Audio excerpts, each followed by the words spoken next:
Hello. Welcome to my channel 2-Minute English. Do you speak UK or US English? Today, we will learn about the UK or US English in vocabulary differences.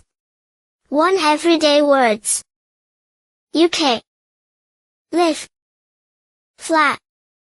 Lorry. Biscuit. Trousers. US. Elevator. Apartment. Truck. Cookie. Pants. To education. UK. Primary school. Secondary school. University.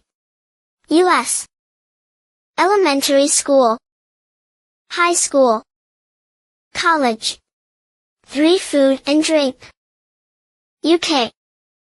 Chips. Crisps. Sweets. Aubergine. Courgette. US. Fries. Chips. Candy.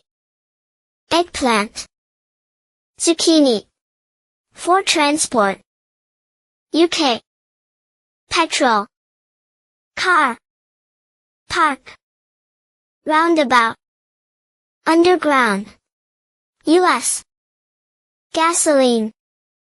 Parking. Lot traffic circle. Subway. Don't forget to review every day.